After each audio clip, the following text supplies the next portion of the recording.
கம்பீரின் மானத்தை வாங்கிய தினேஷ் கார்த்திக் பயிற்சியாளர் பதவிக்கு ஆப்பு. வெளியான 20 ஆண்டு ரகசியம் என்ன நடந்தது? வாங்க பார்க்கலாம். இந்திய கிரிக்கெட் அணியில் அடுத்த தலைமை பயிற்சியாளராக கௌதம் கம்பீர் வருவதற்கான வாய்ப்பு அதிகம் இருப்பதாக செய்திகள் வெளியாகி வருகின்றன. இந்த நிலையில் பயிற்சியாளர் என்றால் எப்படி இருக்க வேண்டும் என்ற இலக்கணம் இருக்கின்றது. அதற்கு கொஞ்சம் கூட கௌதம் கம்பீர் சரியாக வரமாட்டார் என்பது போல் ஒரு வீடியோ தற்போது வைரல் ஆகி வருகிறது. பொதுவாக பயிற்சி செய்வதற்கு வீரர்கள் சோம்பேறித்தனம் படுவார்கள்.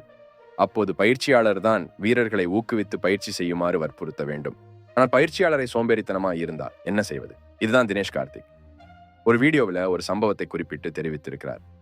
அந்த வீடியோவில் நான் கௌதம் கம்பீர் அசிங்கப்படுத்த வேண்டும் என்பதற்காக நான் இதை சொல்லல. ஆனால் என் மனதில் இருந்த ஒரு விஷயத்தை நான் சொல்லியே ஆக வேண்டும். நான் பார்த்ததிலே மிகவும் சோம்பேறித்தனமான ஒரு விளையாட்டு வீரர் என்றால் அது கௌதம் கம்பீர் தான். கம்பீர் எந்த வேலையும் செய்ய மாட்டார். இதற்கு நான் ஒரு உதாரணத்தை சொல்கின்றேன். இந்திய ஏ அணிக்காக நாங்கள் வந்து சிறு வயசுல விளையாடுவோம். அப்போதுங்க நாங்கள் விளையாடுறமே ஒரே ஹோட்டலில் இருப்போம். எங்கள் அனைவருக்கும் ஒரு ரூம் கொடுத்துருப்பாங்க. அப்போ கம்பீர் ஒரு ரூம்ல இருந்து தொலைக்காட்சியை கம்பீர் பார்த்து கொண்டிருந்தார். நான் அந்த வழியாக சென்றேன். அப்போது திடீரென்று கம்பீர் என்னை அழைத்தார். தினேஷ் கார்த்திக் இங்கே வா என்று கூப்பிட்டார்.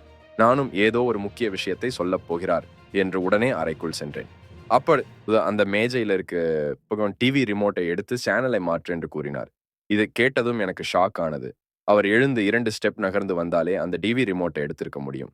அந்த அளவிற்கு சோம்பேறித்தனமாக கம்பீர் இருந்தார். டிவி ரிமோட்டை வெளியே சென்ற என்னை அழைத்து எடுக்கச் சொன்னார். நான் இதை பார்த்து ஷாக் ஆனேன். எப்படி இவர் விளையாட்டுத் துறையில் பிரபலமாக இருக்கின்றார் என்று நான் நினைத்தேன் என்றார்.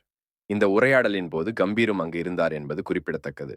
இந்த நிலையில பயிற்சியாளர் பொறுப்புக்கு கம்பீர் வரவுள்ள நிலையில் அவர் ஒரு சோம்பேறி என்பதை தினேஷ் கார்த்திக் கூறியிருக்கும் சம்பவம் குறிப்பிடத்தக்கது. நன்றி, வணக்கம். அப்படியே மறக்காம ஒரு லைக் மட்டும் பண்ணுங்களேன்.